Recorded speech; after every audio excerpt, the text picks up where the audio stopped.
اکثر لوگ سوال کرتے ہیں کہ اسٹیٹ لائف کی میچورٹی اماؤنٹ کم کیوں ہوتی ہے، حالانکہ ایسا نہیں ہے۔ اسٹیٹ لائف کی انشورنس سے اگر آپ خاطر خواہ فوائد حاصل کرنا چاہتے ہیں تو کم از کم آپ کو 20 سال کی پالیسی اختیار کرنا ہوگی، کیونکہ یہاں پہ بونسز کا انحصار ان کی مدت پر ہے۔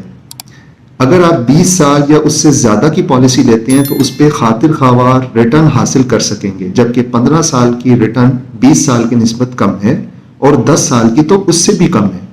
اگر کوئی 10 سال کی پالیسی میچور کرتا ہے اور اس کو اپنی رقم سے تقریباً 1.5 گنا ملتا ہے تو وہ اس کے لیے تو ناکافی ہو سکتا ہے، لیکن اگر کوئی 20 سال کی پالیسی لیتا ہے تو اس میں وہ 4 گنا تک رقم حاصل کر سکتا ہے۔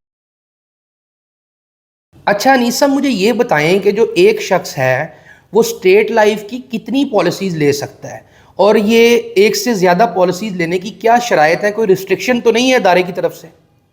بہت شکریہ یار صاحب، آپ کے پوچھنے کا مطلب یہ ہے کہ جیسے ہم بینک میں اکاؤنٹ اوپن کرواتے ہیں جی تو ایک بینک میں آپ کتنے اکاؤنٹ اوپن کروا سکتے ہیں؟ سم ٹائم بینکس جو ہے وہ ریسٹرکشنز لگاتے ہیں کہ آپ نے ایک وقت میں ایک اکاؤنٹ اوپن کرنا ہے۔ جی ایسے ہی ہے۔ تو اسٹیٹ لائف انشورنس کارپوریشن میں ایسا بالکل نہیں ہے۔ اچھا، ایک شخص اپنی مالی حیثیت کے مطابق، مالی استطاعت کے مطابق بچت جتنی وہ کر سکتا ہے، جتنی وہ پالیسیز افورڈ کر سکتا ہے، ٹھیک ہے، وہ پالیسیز لے سکتا ہے۔ صحیح، کوئی ریسٹرکشن نہیں ہے۔ ٹھیک ہے، صرف یہ دیکھا جاتا ہے کہ فائنینشلی طور پہ وہ ان پالیسیز کو ادائیگی اس کے لیے کوئی مسئلہ تو نہیں ہے، مطلب وہ ساؤنڈ ہونا afford کر چاہیے، سکتا ہے۔ فائنینشلی ساؤنڈ ہونا چاہیے وہ، اور اس کے ساتھ ساتھ پھر اس کا جو ہیلتھ کا کرائٹیریا بھی ہمارے نزدیک ہوتا ہے۔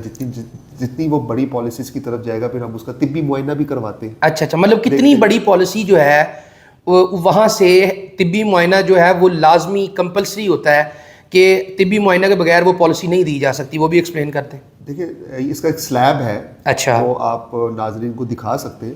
ٹھیک ہے، اس میں آپ دیکھ سکتے ہیں کہ 18 سے 40 سال تک کی عمر کے وہ اسکرین پہ نظر آ رہا ہے ناظرین کو، وہ نان میڈیکل 1 کروڑ پہ سم ایشورڈ کی پالیسی لے سکتے ہیں۔ اچھا، 18 سے 40 سال، 40 سال، جیسے 41 سے 45 سال کی عمر کا آپ سلیب دیکھیں تو اس میں جو نان میڈیکل کی لمٹ ہے وہ 40 لاکھ ہے۔ ٹھیک ہے، پھر اسی طرح 46 سال سے 50 سال تک کی عمر کا جو سلیب ہے، یعنی کہ 46 سال کے 50 سال کی عمر کے افراد بغیر طبی معائنہ کروائے 25 لاکھ سم ایشورڈ کی پالیسی لے سکتے ہیں، یعنی 25 لاکھ مالیت کی پالیسی وہ لے سکتے ہیں۔ ٹھیک ہے، اسی طرح پھر 51 سال سے 55 سال تک کی عمر کے افراد ٹھیک ہے، 15 لاکھ سم ایشورڈ کی پالیسی لے سکتے ہیں۔ ٹھیک ہے، ٹھیک اب ہے، سم ٹائم ایسے ہوتا ہے کہ اگر 18 سے 40 میں نان میڈیکل 1 کروڑ روپیہ جو ہے وہ نان میڈیکل ہے، مطلب 5 لاکھ روپیہ جو سال کا ہے وہ 20 سال کے اندر پے کر سکتے ہیں۔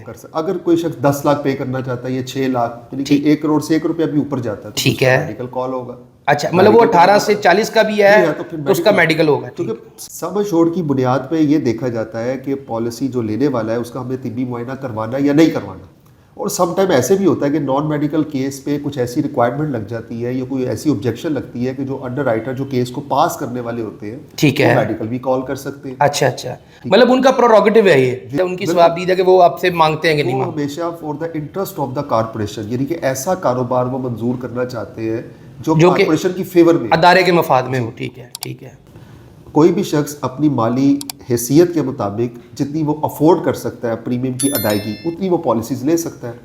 صحیح، اور یہ بھی بات ملحوظ خاطر رکھی جاتی ہے کہ جو آپ پریمیم دے رہے ہیں آپ کی انکم کی مناسبت سے ہونا چاہیے۔ ٹھیک ہے، ایسا نہیں ہونا چاہیے کہ آپ کی انکم 1 لاکھ ہے اور آپ 5 لاکھ سالانہ کی دینے کی بات کر رہے ہیں۔ صحیح، تو اس کے لیے جسٹیفیکیشن آپ کو دینی پڑتی ہے، آپ کو بتانا پڑتا ہے کہ مالی ذمہ داریوں کا آپ کو اتنا بوجھ نہیں ہے، آپ کے پاس کچھ اسپیئر اماؤنٹ ہے، آپ سیو کرنا چاہتے ہیں۔ ٹھیک ہے، کیونکہ کارپوریشن یہ بھی دیکھتی ہے کہ جب آپ ایک ایگریمنٹ کر رہے ہیں، ادائیگی کی ایک ذمہ داری لے رہے ہیں، تو کیا آپ اس کو نبھا سکیں گے؟ اچھا، اس چیز کو دیکھا جاتا ہے۔ مطلب یہ دیکھا جاتا ہے کہ آیا کہ جو آپ ہمارے ساتھ ایگریمنٹ کر رہے ہیں اسٹیٹ لائف ادارے کے ساتھ، آپ اس کے اوپر پورا اتر سکتے ہیں یا نہیں اتر سکتے، کیونکہ یہ ایک عہد ہے، ایک معاہدہ ہے۔ مطلب یہ ہے کہ ادارہ جو ہے وہ یہ دیکھتا ہے کہ جو شخص پالیسی لے رہا ہے اس کی اینول منتھلی انکم کو دیکھتے ہوئے وہ اس قابل ہے کہ جو وہ پالیسی لینا چاہ رہا ہے وہ سوٹیبل ہے، اس کی جو قسط ہے وہ پے کر سکتا ہے۔ بالکل صحیح، ٹھیک ہے، چلیں، بہت شکریہ جی۔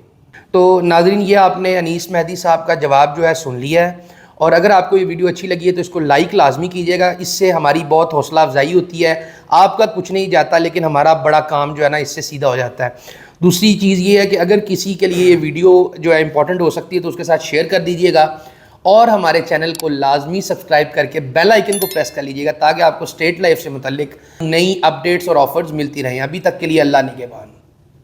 کیا آپ کو معلوم ہے کہ اسٹیٹ لائف انشورنس کی ہر پالیسی پہ حکومت پاکستان ضمانت دیتی ہے اور یہ ضمانت کی شک آپ کی پالیسی کی دستاویز پہ موجود ہے اور آپ اس تراشے میں بھی ملاحظہ کر سکتے ہیں. وفاقی حکومت لائف انشورنس نیشنلائزیشن آرڈرڈ مجریہ 1972 کی دفعہ آرٹیکل 35 کے تحت اس پالیسی میں درج کردہ زر بیمہ باشمول اعلان شدہ بونسز اگر کوئی ہو نقد ادا کرنے کی ضمانت دیتی ہے. آپ کے مستقبل کی محافظ state life insurance corporation of Pakistan.